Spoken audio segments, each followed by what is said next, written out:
com muita alegria, como disse o Anderson, né, direto de São Paulo, mas eu não sou paulista. Tá, minha raiz está aqui, Rio, Mesquita, amo esse lugar, essa cidade, os irmãos. Tá lá com as igrejas, né, próximos, amigos do seminário, é muito bom. A gente está sempre junto, mas rever sempre aquela igreja que a gente sempre esteve junto, não tem comparação assim, é muito melhor. Eu gosto de estar aqui com os irmãos, isso me traz muita alegria também. Eu estou no período de férias, que vai de dezembro a março. As aulas reiniciam em março, mas eu volto agora em janeiro, dia 2, para um estágio de temporada de verão que é preciso fazer, que é obrigatório no seminário. Peço que os irmãos orem, a gente vai trabalhar com as famílias que vão estar lá passando durante esse tempo, uma temporada, e ajudando. Eu vou ficar, creio eu, com os adolescentes e jovens lá, dessas famílias. E dezembro passou bem rápido já, a gente está aqui acompanhando a questão da pintura, alguns serviços, ajudando. Então, férias mesmo não tem. Porque já volto para lá, vou servir, aí vem o fevereiro aqui e depois março começa as aulas novamente. A única coisa que eu arrumei de problema para minha vida foi entrar e fazer jiu-jitsu aí, se os irmãos já viram. Então, estou treinando aí só para distrair um pouco, mas está sendo bem corrido, mais prazeroso também. O pastor Miguel, falei com ele ontem, ele me deu a liberdade de usar o tempo da EBD também, então vou pregar umas 2 horas no mínimo aí. Não, fiquem tranquilos, não vai ser isso tudo. Mas eu tenho ficado bastante feliz com a igreja, de longe lá vendo os nossos amigos jovens, a igreja crescendo, vendo o Anderson pregar, o André, os outros que estão aqui acompanhando o Miguel. Isso tem motivo de alegria, a gente ora muito pela igreja aqui. Eu tenho um amigo lá que Deus me deu também no seminário, que tem como nome André também, mais um amigo de caminhada, e a gente está sempre junto, nas aflições, nas alegrias e orando principalmente pela igreja. Inclusive, ele conhece o pastor Miguel mais do que qualquer um aqui, e a igreja, os irmãos. E orem por ele também, um jovem muito querido por nós, é da Espanha, e quem sabe um dia eu vá lá visitá-lo e também estar com ele. Mas vamos lá, o que mais importa nessa manhã, peço que você abra suas Bíblias em 1 Samuel, capítulo 16, do verso 1 ao verso 13, em continuidade à série que estamos estudando aqui nessa manhã, com o título O Rei que Precisamos, que é o tema central dessa série. 1 Samuel 16, de 1 a 13.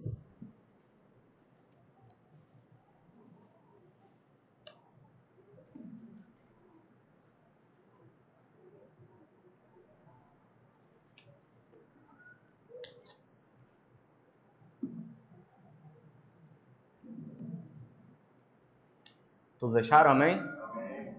Vamos acompanhar a leitura. Diz assim, então, a partir do primeiro verso. O Senhor disse a Samuel: Até quando você irá se entristecer por causa de Saul? Eu rejeitei como rei de Israel. Enche um chifre com óleo e vá a Belém. Eu enviarei a Jessé.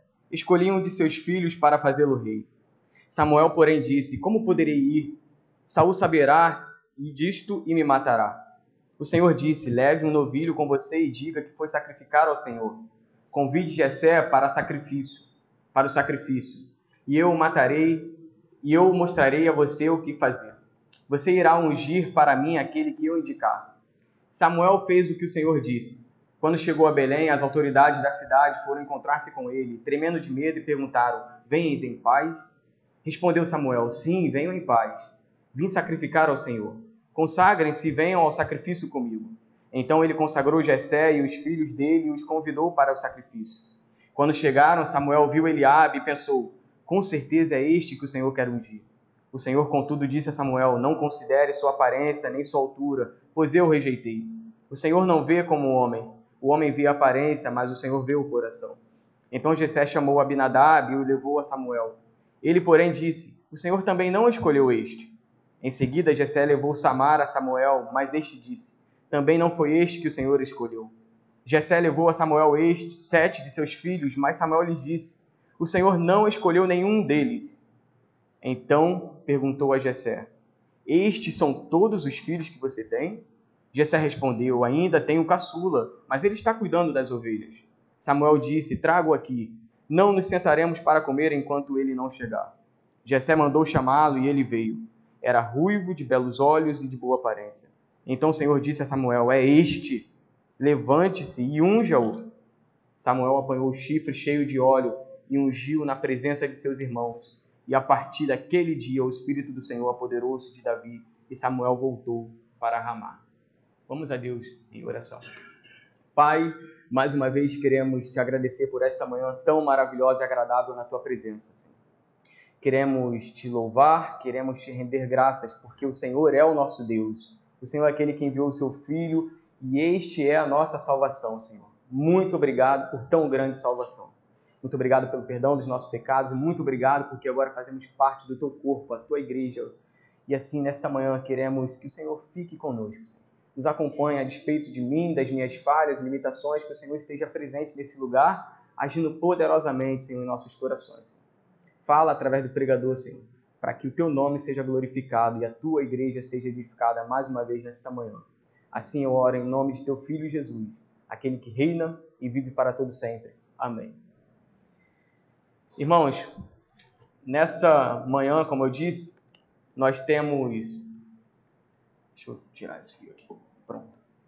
Nós temos como título principal o Rei que Precisamos, mas eu quero dar um outro tema para essa mensagem, que se chama O Rei que Eu Quero. Deixa eu te contar, antes de introduzir ao texto, uma história de um homem chamado Tom Carson, que diz sobre o livro Memórias de um Pastor Comum. Esse homem é o pai de D.A. Carson. Este livro é o livro que o pastor Miguel me deu e fala da vida de um homem que não tinha dons extraordinários algum. Fala que esse homem vivia, por vezes, em meio a fraquezas, decepções, sofrimentos e até mesmo melancolia. Vai dizer que a vida desse homem passa por muitas dificuldades, decepções e até frustrações em seu ministério. Mas ele deixa um grande legado. D.A. Carson, ao escrever a biografia de seu pai, ele pede ajuda a um amigo. E aí esse amigo, ao escrever sobre a vida de seu pai também algumas coisas, e trazer de volta esse arquivo e enviar para D.A. Carson, quando D.A. Carson recebe, ele abre aquela caixa de e-mail e tem algumas palavras ali dizendo o seguinte, que ele desejava ser como um missionário que ele apreciava, almejava durante um bom tempo. Mas ao ler a biografia de Tom Carson, ele vai dizer o seguinte, eu quero ser como esse homem, porque ele foi simplesmente fiel. Ele diz mais, sabemos que todo homem é pó, mas que pó foi este homem? Então, Tom Carson foi um servo fiel a Deus. Alguém que amava a causa do evangelho que seguia. Deus requer de nós e requer dos seus escolhidos pessoas simples, homens que são simples, que vivem uma verdade e que obedeçam a Deus e sejam fiéis a Deus a qualquer custo no seu chamado. Deus vinha liderando o povo durante um bom tempo por meio de juízes e líderes ungidos pelo Espírito Santo. Ainda assim, o povo, como vimos durante toda a história, passa a rejeitar a Deus. E rejeitando a Deus, eles rejeitam também o chamado para ser uma nação santa, separada por Deus, para que pudesse mostrar às outras nações que, de fato, Deus era um Deus de um caráter santo. Então, para nosso assunto principal do texto, Deus já estava preparando um rei para o povo de Israel.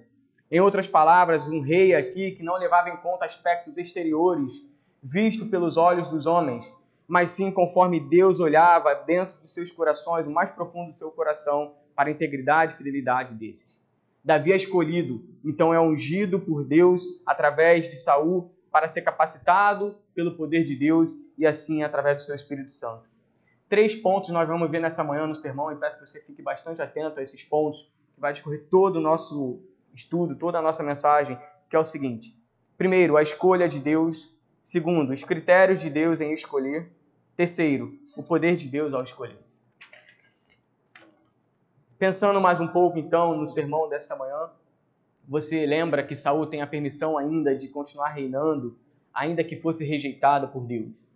Deus o rejeitou, mas enquanto ele estivesse vivo, Deus ainda permitiria esse reinado, de forma ainda que política, mas esse homem ainda tinha uma autoridade, esse homem ainda era temido, como vai dizer Samuel, como poderei ir? Ele saberá disso e me matará. Samuel ainda sabia da autoridade, ainda de quanto ele tinha poder em suas mãos, mas não o poder mais como ele tinha antes pelo Espírito Santo. Porque ele já havia perdido o Espírito Santo e sim recebido agora um espírito maligno como um juízo para atormentá-lo durante um bom tempo até o final de sua vida. Nós sabemos que a vida de Saul vai de mal a pior agora. E com isso tudo ele continua reinando, mas logo passará Davi este reinado.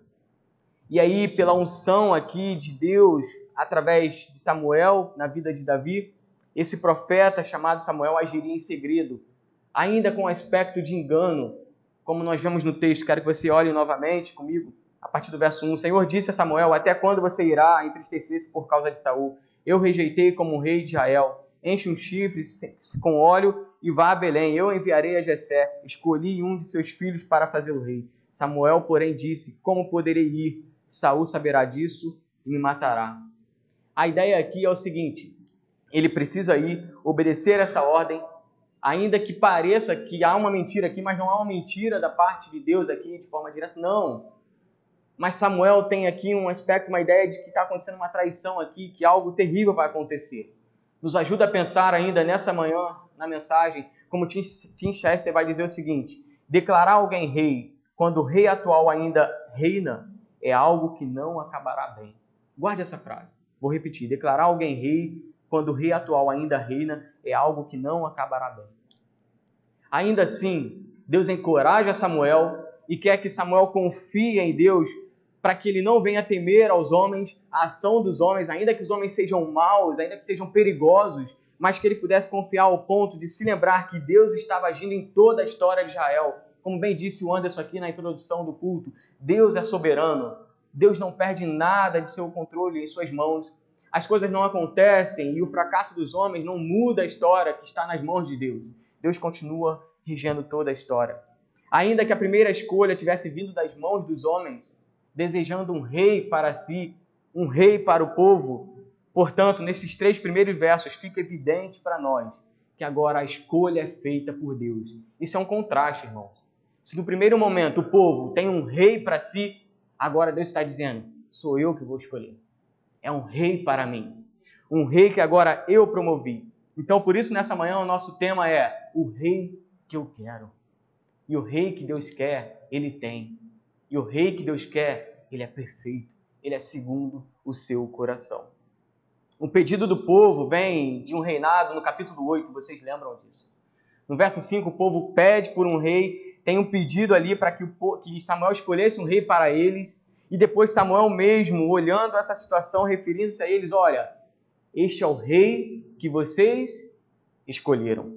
Contudo, agora Deus está dizendo: providenciei, provi-me de um rei.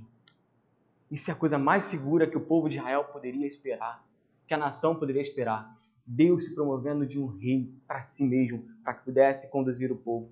Então, no verso 1 vai dizer: escolhi um de seus filhos para fazê-lo rei. Verso 2 vai dizer: você irá ungir para mim aquele que eu indicar. A palavra aqui, a referência de escolhido, quer dizer ver ou olhar também. Isso é repetido 7 vezes durante todo o capítulo de 1 Samuel. Deus viu, Deus conheceu, Deus examinou um dos filhos de Jessé. Deus olhou à distância e chamou para ele e separou para ele um rei. É esse rei que ele vai levantar. E preste atenção nessa informação. Aqui nós temos uma referência de um perfil de um rei, um chamado de um rei que é um cuidador de ovelhas, um pastor de ovelhas. Isso é muito importante para nós nessa manhã. O Senhor dá ordens então a Samuel para ungir, mas não permite que ele faça a escolha. O papel de Samuel é simplesmente ungir aquele que Deus escolheu. Então o primeiro ponto dessa manhã para nós é a escolha de um Deus. A escolha de um Deus soberano. Então Samuel atende esse chamado e Deus ainda o livra de um grande erro no verso 6. Se você olhar comigo rapidamente, quando diz: quando chegaram, Samuel viu Eliabe e pensou: com certeza é este que o Senhor quer ungir. Deus livra Samuel desse grave erro, assim como o povo fez, fazendo com que a sua escolha tivesse sendo evidenciada, soberana, nesse momento. O segundo ponto para nós nessa manhã, se vimos o primeiro ponto sobre a escolha de Deus, o segundo é os critérios de Deus em escolher. Notem que provavelmente aqui, os israelitas aqui poderiam escolher realmente segundo os seus olhos.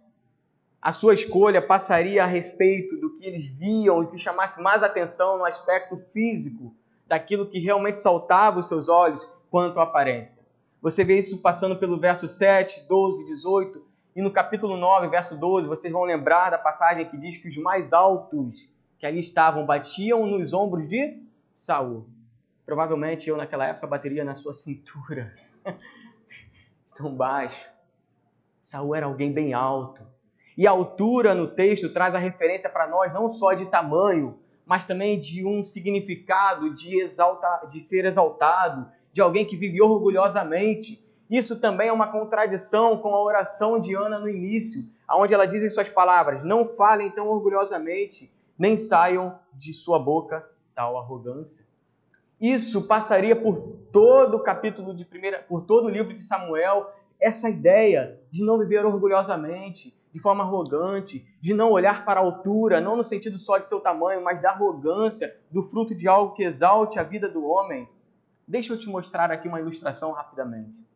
Pense numa fileira, talvez aquela fileira de pessoas no colégio, quando você precisava estar lá no início da aula, né, na formação e tocava o hino da bandeira, isso para os mais antigos. E aí pense do menor para o maior ou do maior para o menor, tanto faz. Ali estava um homem chamado Eliabe, o filho mais velho, mais alto, chamava bastante atenção. Então, olhando nessa situação, é óbvio que tanto eu como você pensaríamos como Samuel aqui no verso 6. Escolheríamos logo quem? O mais alto. Quem escolheria um franzino, um baixinho, um pequeno, um jovem, um moço, um insignificante? Não. Vamos olhar para o mais poderoso, o mais forte. Esse sim. Para os mais sábios ainda de Israel, a procura por qualidades interiores é o que realmente qualificava a escolha naquele momento.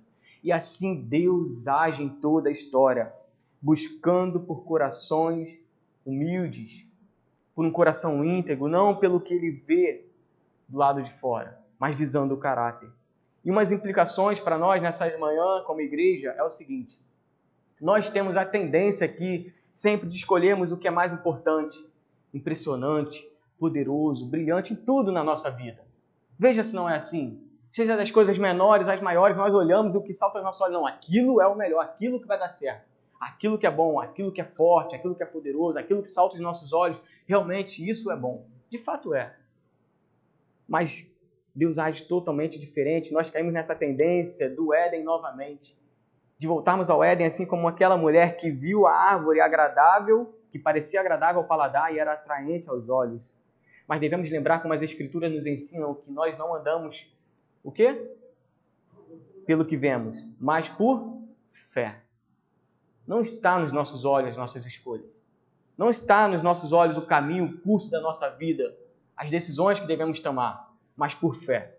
É por isso que nós estamos apegados às coisas que estão diante de nós como as coisas mais encantadoras, mas não, as coisas mais simples. Veja o que diz o Salmo 78 da família de Asaf, dentro do que estamos falando dos critérios de Deus para a escolha. Diz assim o Salmo, eu vou ler aqui: também escolheu Davi, seu servo, e o tirou do cuidado das ovelhas. Ele o trouxe da lida com as ovelhas e suas crias para apacentar Jacó, seu povo, Israel, sua herança. Ele os apacentou segundo a integridade do seu coração e os guiou com mãos hábeis.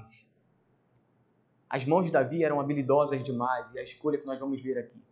Davi é mencionado só lá no final ou no meio do capítulo aqui agora. O autor se priva, tem aqui uma certa prudência de mencionar o nome de Davi. Nós olhamos Davi então com essas habilidades, mas diz o Salmo que ele pastorou segundo a integridade do seu coração.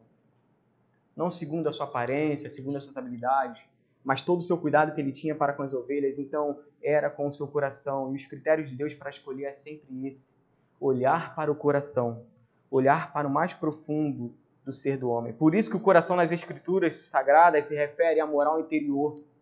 Por isso que o coração nas Escrituras se refere à vida espiritual de uma pessoa, incluindo as emoções, a vontade e a razão.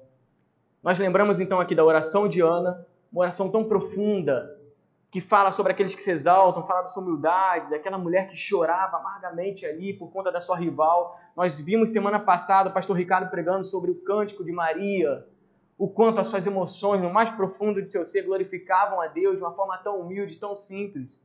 Assim também é o nosso coração, assim é como Deus vê.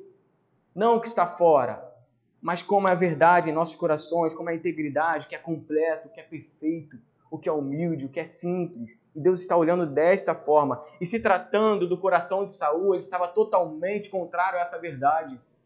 Se rebelando contra Deus, violando as ordens, as instruções que Deus havia dado a ele, talvez achando que Deus aceitaria aqueles sacrifícios todos, mas Deus está procurando e clamando por obediência e submissão, e não por sacrifícios de animais. Deixa eu te pontuar mais algumas coisas aqui que vale ressaltar, algumas atitudes e contrastes entre esses dois reis, Saul e Davi. Porque a partir deste capítulo, guarde isso, toda a narrativa e toda a história agora vai se desenvolver ou se desenrolar agora com Saul e Davi. Samuel vai sair de cena. Vai ficar Saul e Davi. Parece que um aprendendo com o outro. Davi aprendendo a não ser como Saul e Saul aprendendo como deveria ser, olhando para Davi. E aí, nesse momento, nós temos aqui um primeiro, Saul, ciumento e traiçoeiro, e o segundo, Davi, um amigo fiel. Nós temos o primeiro que tenta matar a Davi, mas nós temos o segundo, Davi, protegendo ao Saul. Nós temos o primeiro, um guerreiro santo fracassado, mas o segundo, um guerreiro santo poderoso. O primeiro é um reinado removido, mas o segundo tem a promessa de um reinado eterno. Por último, nós temos Saul e Eliabe em sua altura, como eu disse, simbolizando aqui ou representando uma verdade, que eles tinham seus corações, o quê? Orgulhosos, seus olhos altivos. Contrário, nós temos Davi como o menor da casa, sendo aquele servo que representava uma humildade de um homem segundo o coração de Deus. Assim era Davi, o amado de Deus. Dentro dos critérios ainda, nesse segundo ponto, destacamos algumas evidências que vimos aqui de um coração íntegro, humilde, simples como Deus vê. Mas ainda tem uma marca na vida de Davi que é um destaque que precisamos dar, que é muito diferente do que Saul viveu. E preste atenção que isso talvez seja algo que esteja em nossos corações precisando urgentemente acontecer nesta manhã e durante toda a nossa vida. O que faltava para Saul, mas o que sobrou para Davi foi um arrependimento verdadeiro. Ambos governaram durante o mesmo tempo, 40 anos. Ambos foram homens pecadores. Foram simples homens, mas homens pecadores. Mas, contudo, Davi buscava a glória de Deus, engrandecer a Deus, agradar a Deus por meio daquilo que ele mais fazia, confessando e reconhecendo seus pecados. Davi foi um grande rei? Foi. Mas Davi também fracassou muito, falhou muito. Nós conhecemos bem a história.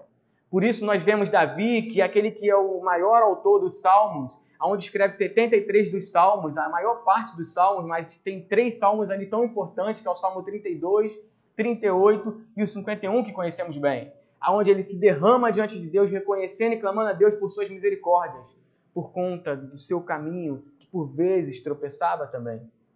E com isso, ele reconhece, enquanto Saul busca um falso arrependimento, que visava o fruto do seu coração pecaminoso, que só buscava aprovação perante os homens.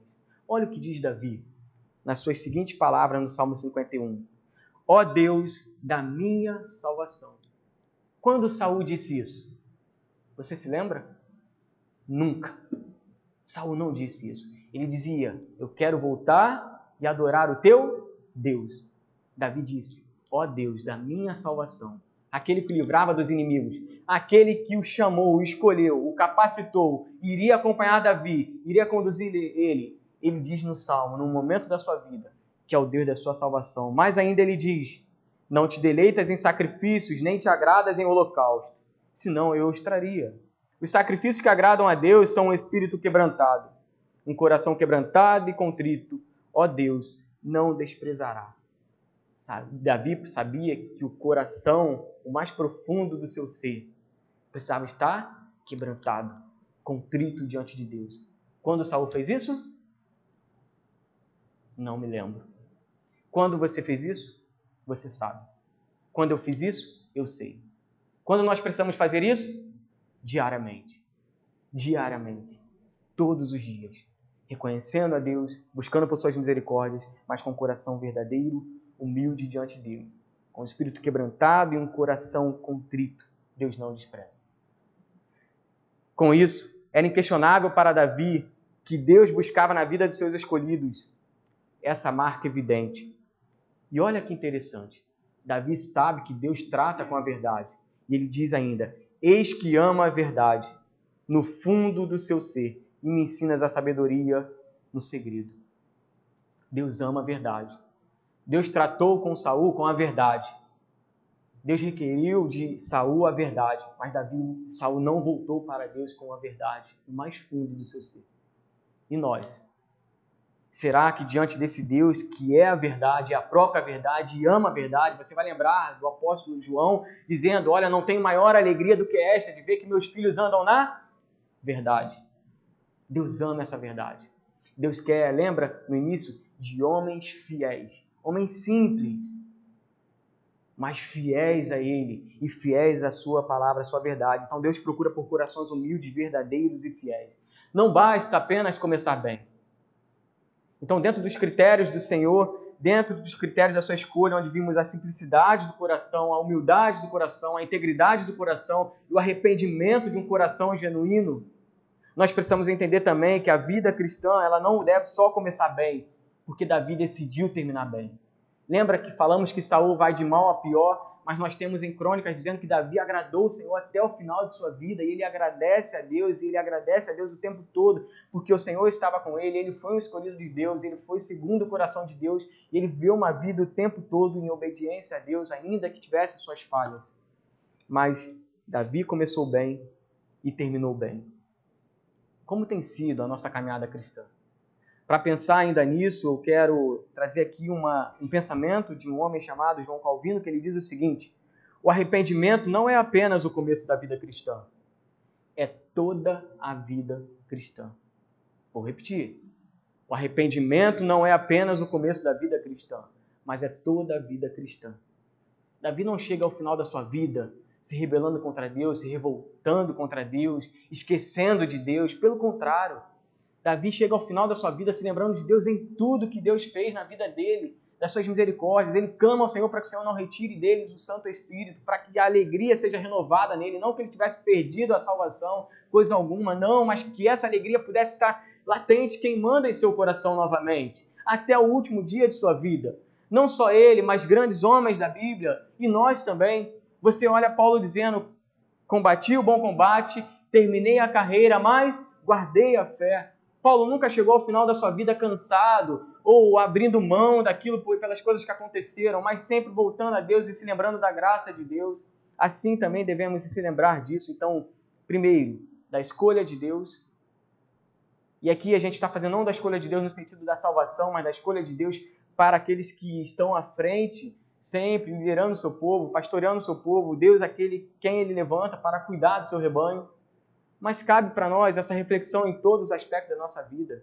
O Deus que um dia nos chamou, nos escolheu, os critérios que Deus usou, a sua própria salvação, a sua própria mão, a sua boa mão em nos salvar, usando o seu Filho naquela cruz, e aí requerendo de nós, de pessoas simples, de seus súditos, seus filhos, um coração sempre arrependido e humilde. O último tópico para a gente caminhar para o final do sermão é sobre o poder de Deus ao escolher. E como eu disse, o Senhor vê o coração.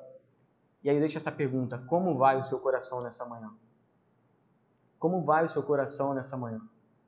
Não ouse pensar na frase, está batendo, Rodrigo. Muito bem, graças a Deus. Mas como vai o seu coração? E agora, para encerrar, verso 8 ao verso 13, queria que você olhasse novamente. No verso 7 ainda diz, o Senhor, contudo, disse a Samuel, não considere a sua aparência nem sua altura, pois eu o rejeitei. O Senhor não vê como o homem vê apenas a aparência, mas o Senhor vê o coração. Então Jessé chamou Abinadab e levou a Samuel. Ele, porém, disse, o Senhor também não escolheu este. E em seguida Jessé levou Samar a Samuel, mas este disse, também não foi este que o Senhor escolheu. Jessé levou a Samuel 7 de seus filhos, mas Samuel lhe disse, o Senhor não escolheu nenhum destes. Então perguntou a Jessé, estes são todos os filhos que você tem? Jessé respondeu, ainda tenho um caçula, mas ele está cuidando das ovelhas. Samuel disse, trago aqui, não nos sentaremos para comer enquanto ele não chegar. Jessé mandou chamá-lo, e ele veio. Ele era ruivo, de belos olhos e de boa aparência. Então o Senhor disse a Samuel, este, levante-se e unja-o.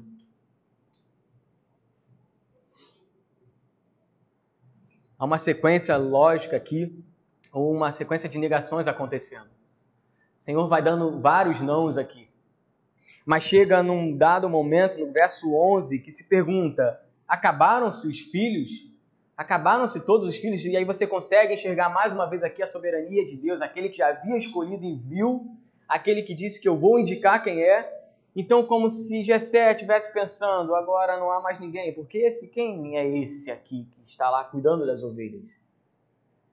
E aí Deus, em sua soberania, move as coisas aqui e parece que surge a pergunta nos lábios de Samuel e pergunta, acabaram todos os filhos? Olha só, Davi é apresentado, e Davi é bem apresentado assim como Saul foi. Na sua estatura, são características notáveis aqui na vida de Davi. O texto diz que ele era ruivo, de belos olhos e de boa aparência. E sem contar que Davi é visto como um guerreiro valente. No próximo capítulo, eu não vou entrar nele aqui, mas vai dizer que ele foi aquele que foi lá, lutou pelas ovelhas, com ursos, com os leões, vencia, trazia de volta ali as suas ovelhas naquele apuro, naquele perigo. Então Davi era alguém que tinha, sim, qualidades muito boas a serem vistas e serem escolhidas. E ainda antes de avançar e concluir esse ponto rapidamente, deixe-me contar algumas coisas sobre Davi, para a gente pensar nessa ideia do último ponto sobre o poder de Deus. Vai dizer que ainda tem um caçula ou mais moço e ele está cuidando das ovelhas. Davi era o menos provável, era o menor, era o mais insignificante. Ou melhor, Anderson, era o sem importância alguma. Quem era Davi ali diante dos homens? Ninguém. Nada.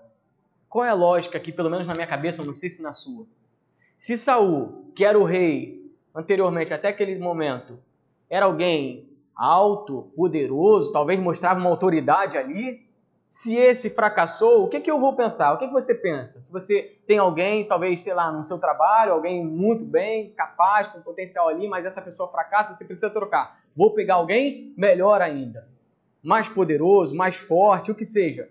Eu e você faríamos dessa forma. Mas a lógica de Deus vai totalmente diferente da nossa. A nossa é escolher sempre um mais forte. Deus não procurou por um rei mais forte. Deus escolheu um baixo e não um alto. Davi, ainda que tivesse muitas habilidades, como nós vimos, ele por si mesmo poderia ser o rei de Israel escolhido? Não. Nada tinha nele, as condições eram mínimas. Diz o Salmo 131 ainda, que ele mesmo vai dizer que o coração dele não é orgulhoso, nem os olhos altivos, não procuro por coisas grandiosas e maravilhosas demais para mim. Se dependesse de Davi, nem ele escolheria. Mas lembra? Deus o escolheu. Deus usou dos seus critérios. E para Deus, tudo ele tem em suas mãos para capacitar os seus. Então, depois que Samuel unge a Davi, vai dizer no verso 13 que a partir daquele dia, o Espírito do Senhor apoderou-se de Davi.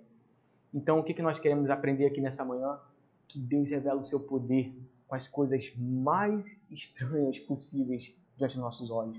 As coisas mais fracas desse mundo, Deus revela o seu poder. Deus não se limita às escolhas dos homens. Ou, em outras palavras, Deus não opera segundo a razão humana. Deus não está agindo segundo como nós pretendemos ou como é o nosso coração, as nossas escolhas. Olha o que Paulo disse. Mas temos esse tesouro em vasos, para mostrar que o poder que a tudo excede provém de Deus e não de nós. E mais ainda é loucura para a sabedoria humana, como vai dizer Paulo. A mensagem da cruz é loucura para os que estão perecendo, mas para nós que estamos sendo salvos, é o poder de Deus. Acompanhe comigo esse pensamento para o final desse sermão. A escolha de Deus, os critérios, as coisas menos prováveis e insignificantes. O que era a cruz? O que era um Cristo pendurado no madeiro? O que era um homem humilde, de Nazaré, de Belém, um carpinteiro? O que era esse homem que não tinha nada, não tinha beleza alguma? Quem era Davi?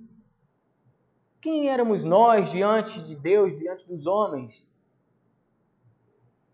Deus revela o seu poder.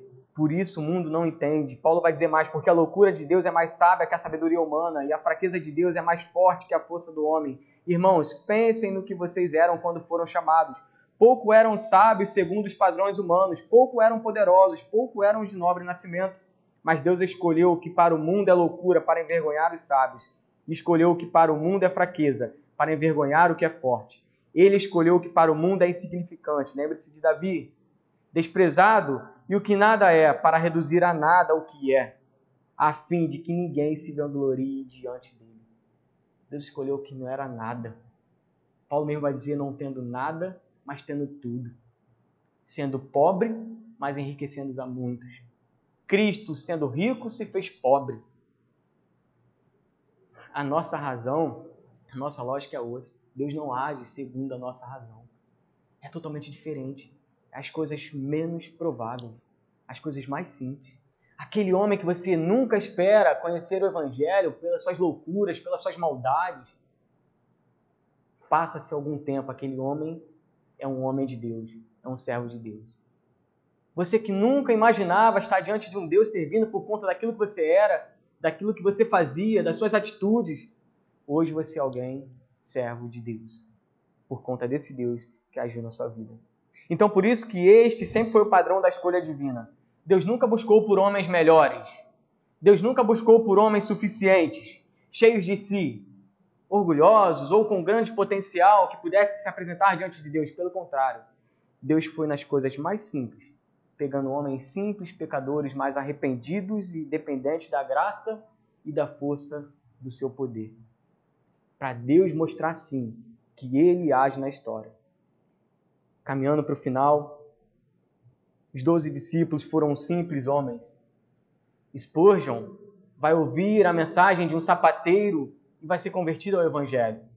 Vai dizer na história, bem lá atrás, que os moráveis, que eram os primeiros protestantes, a colocar a prática da ideia de que a evangelização dos perdidos deveria ser uma ordem a toda a igreja. E vai dizer mais que onde muitos deles tinham pouca educação formal e teológica. Mas ainda, alguns deles eram comerciantes e conta-se que os 2 primeiros missionários enviados eram coveiros. Outros 2 enviados em seguida foram um carpinteiro e um oleiro. Que coisa extraordinária, grandiosa tem aqui. Lembra de Tom Carson? Que dom extraordinário ele tinha, um homem simples, um pastor comum. O que tinha de extraordinário na vida de Davi? O que tinha na vida de extraordinário na vida desses homens? De pouca formação teológica, educação formal, ali simples, coveiros, carpinteiros e oleiros. Jessé já havia descartado Davi, fazia todo sentido naquela altura, porque tanto eu e você não escolheríamos dessa forma. Um menino que pastoreava ovelhas, um menino de uma cidade pequena, de um lugar pequeno, chamada Belém, era a sua cidade, uma das menores cidades de Judá. Vai dizer que até o dia em que Samuel apareceu, onde uma novilha foi apresentada e um chifre com óleo, ali se tornaria a cidade principal, a cidade natal, uma das maiores cidades, aonde viria o quê? O rei de Israel. João vai dizer que pode vir alguma coisa boa de Nazaré, falando a respeito de Cristo no diálogo de Filipe e Natanael. Vai dizer ainda Marcos que este não é o carpinteiro, filho de Maria, irmão de Tiago, de José, de Judas e de Simão. Isaías vai dizer que ele não tinha qualquer beleza ou majestade que nos atraísse, nada havia em sua aparência para que desejássemos. Por que não lembrarmos então da vida do nosso Senhor Jesus Cristo nessa manhã e concluir esse sermão? Por que não lembrarmos daquele que aprendeu por meio da obediência as coisas que sofreu? E aí com isso, com essa vida tão humilde, tão simples, depois de aperfeiçoado, como vai dizer o autor de Hebreus, tornou-se a fonte de salvação eterna para todos os que lhe obedecem. Cristo não veio naquela pompa, no reinado como era aguardado. Veio como um homem simples, mas aprendeu obediência pelas coisas que sofreu. Para concluir, algumas aplicações finais, eu queria que você se lembrasse talvez de um texto que tenha referência em Mateus 2, 1 a 8, não precisa abrir, onde você vai se lembrar que fala de um rei, de um nascimento ali. Diz a história que o rei Herodes, a saber daquilo, fica como? Perturbado. Lembra a frase que eu disse de Tim Chester no início?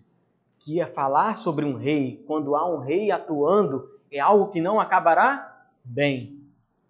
Herodes sabe de um rei, ouve de um rei, e ele fica perturbado. Essa história não acabará bem. Lembra que ele tenta matar todos os meninos ali? Essa passagem de Mateus 2, de 1 a 8, faz referência também ao livro do profeta Miqueias, capítulo 5, verso 2 a 4, que diz o seguinte: Mas tu, Belém, da terra de Judá, de forma alguma és a menor entre as principais cidades de Judá. Pois de ti virá o líder que, como pastor, conduzirá a Israel, o meu povo. És a menor entre as principais cidades. Lembra das coisas mais insignificantes, as menores? Deus está agindo poderosamente de uma cidade chamada Belém. viria o rei que ia liderar o povo e como pastor.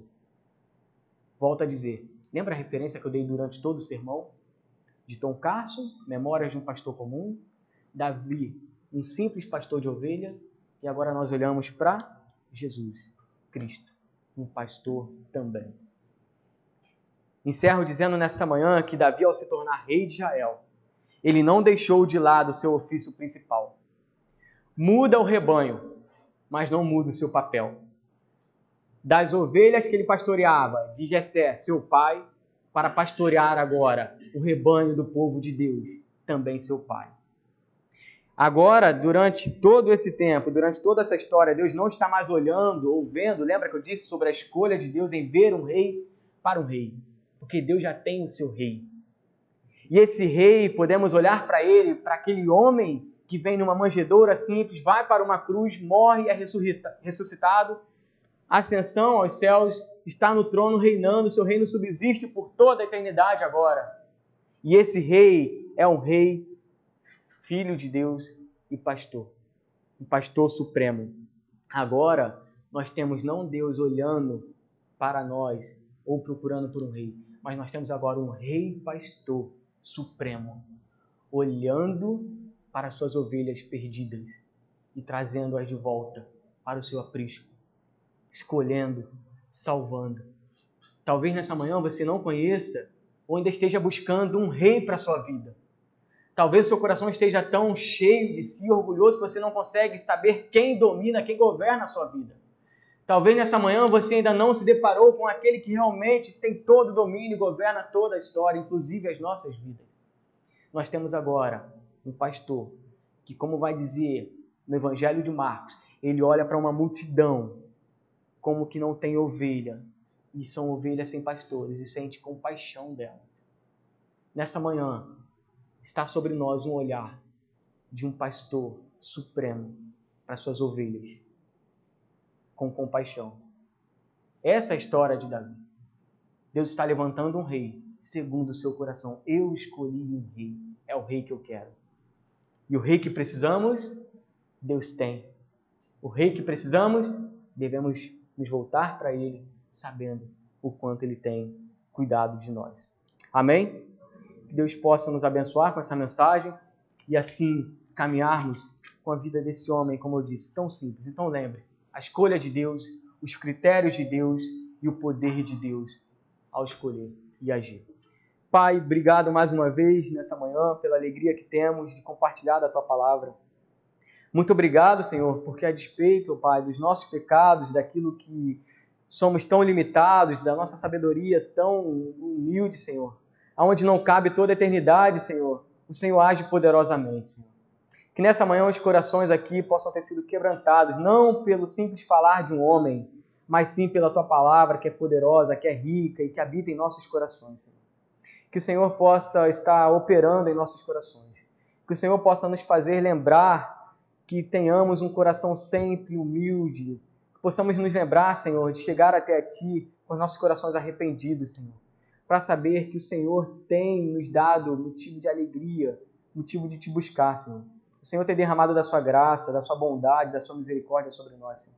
Muito obrigado porque essa história não se resume a simples personagem de Davi, mas que aponta para Cristo, nosso verdadeiro Rei, aquele que governa as nossas vidas, aquele que tem sim o domínio em suas mãos. Que possamos descansar nessa verdade, Senhor. Que hoje nós temos a quem servir, nós temos um Rei, nós somos súditos desse Rei, Senhor. Muito obrigado porque a igreja está reunida nessa manhã em Teu nome, em nome de Teu Filho, aquele que é sim o nosso pastor, o supremo pastor. Muito obrigado porque a história não se deu por homens que eram poderosos, homens porque eram chamados por suas habilidades maiores que pudessem apresentar, por sua altura, por seu coração, ali talvez cheios, ó Pai, das suas vontades, mas não. Simplesmente porque Deus assim olhou corações e homens simples para que esses pudessem fazer a Tua vontade, não a vontade do homem, Senhor. E nessa manhã que possamos estar dentro dessa vontade, Senhor, que é a Tua vontade para as nossas vidas, Senhor. Esteja abençoando a Tua igreja, esteja nos dando ainda um domingo na Tua presença, esteja nos guardando e nos preparando para o culto da noite também, onde iremos estar juntos, cultuando, celebrando o Teu nome. Assim nós oramos em nome de Jesus Cristo, aquele que reina e vive para todo sempre. Amém.